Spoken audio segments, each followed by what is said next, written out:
Hey guys, this is Eddie, and today we're going to be putting together the blue Rhino square outdoor fire pit. And if you guys have ever watched any of my videos, I like to lay everything out just to see what I have for parts.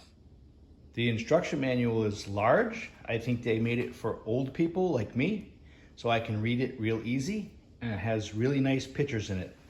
So I think this setup's going to be real easy to put together.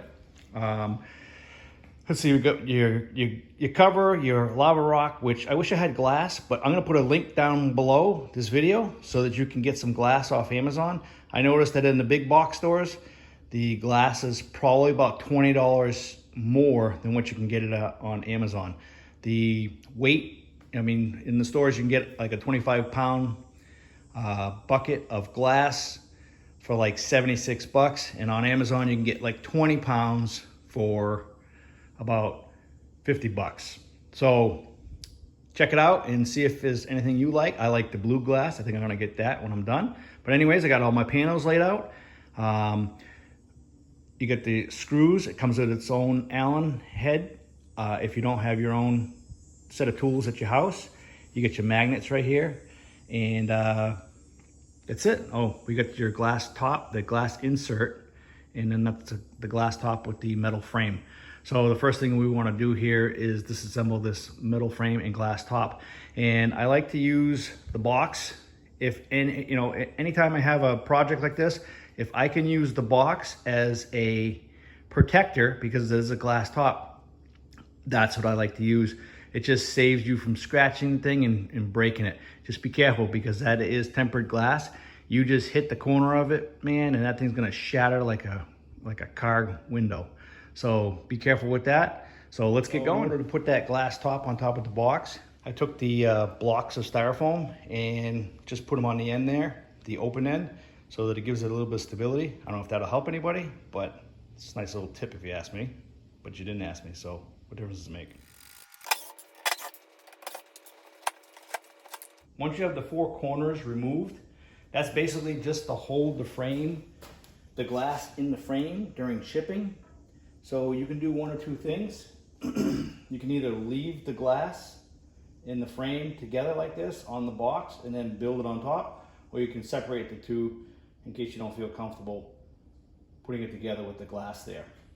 I'm gonna leave it just the way it is, and I'm gonna build the frame right on the wicker frame right on top.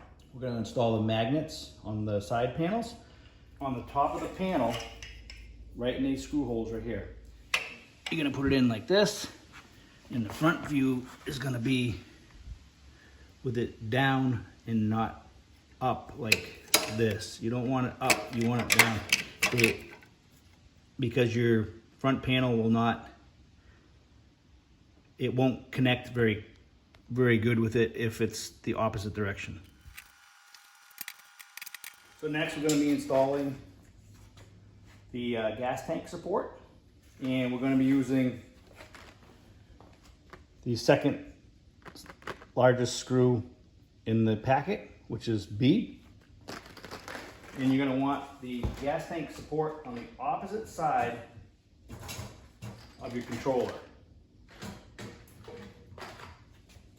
So you're going to want the gas tank support where the gas tank sits. You want it on the opposite side of your controller. So another thing you want to be careful for is you want these brackets to be in the front, because you can have the propane tank holder on the opposite side of the controller, but you can have those pins out back. So, I mean, you can have those brackets out back. You want them out front. And you also want to put the screws through the square stock, not through any of these brackets. So basically, you're going to go right through the square stock, just like that. So let's install this. And again, don't tighten these screws just yet, because you want to be able to put on that back panel. And that'll be in step 6. That step 6 is a pretty important step, because you got to go back and you got to tighten everything and adjust everything and make sure everything's square, make sure the doors or the front panel fits properly. All right, we're going to install the back panel. We're gonna be using the longest screws, C, through these holes in the panel. All right, they go from the inside. All right guys, putting in this back panel is a definite struggle. For me, I don't know if the frame's tweaked or whatever, but even for me. So what I did was I disconnected this from one side, the tank support. I disconnected it from one side. I made sure that I could start the screws. You gotta start the screws without cross-threading them. Otherwise, it's just gonna be a mess. So once I just have the screws, the frame is, once you get this back panel in, the frame gets really rigid. So now I'm gonna reinstall these screws in this, in the support bracket, and then I'm gonna go around and tighten up all the screws. Guys, I can't emphasize this enough. Make sure the frame has a ton of play. Make sure these screws are loose. Make sure these screws on the tank frame are loose. Just so you have enough play to get those screws started without cross-threading them. Don't want to cross-thread those. So let's go around once you get them all started, and now we'll go around and we'll tighten up all the screws. I recommend tightening this panel first because you can see there's a gap on one side, not the other. It's because the frame's not square. Obviously, you know, it's an odd shape. But tighten up this back panel first, and then go around and tighten up everything else. I think that's going to make the most sense. So let's see what happens. Yeah, they intentionally make those screws long so that you can have all that room to move the frame around, so you can get all the screws started. So again, went around, tightened everything up, everything's good. Now I'm gonna gently, you might wanna have somebody help you with this, but I'm gonna gently lift this off of the glass top, and then I'm gonna install my door, and then I'll put everything on my patio, and fire it up, see how it looks. So your final step, you're going to take the panel with the 2 pins. You want to take the pins here, put them in those holes in those brackets out front, drop it down, and it should connect with the magnets. And this is where you do your final step on your magnets, and you tighten them up here. You make your little adjustments here. That's where I realized that I made a mistake. And I put the magnets in upside down. Lucky for you guys. See? A wise man learns from another man's mistakes. It's called a shortcut. So just snug those down, and then we're gonna, don't forget to put the battery in your igniter.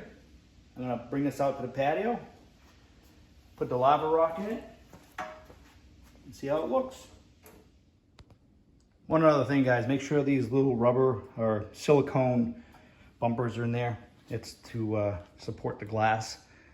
You don't want to, I had one of them fall out on me. So just make sure they're all in place. All right, let's go ahead and put that battery in there. As you can see in the instructions, it says put the negative side in first. So basically just unscrew this. Spring loaded. Negative side in first.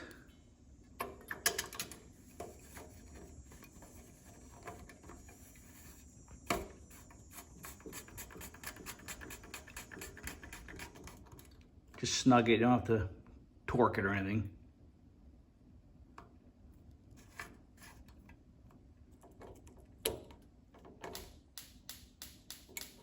There you go. That's your igniter. You push in, and the igniter's right in there. Okay? Just me and all my friends.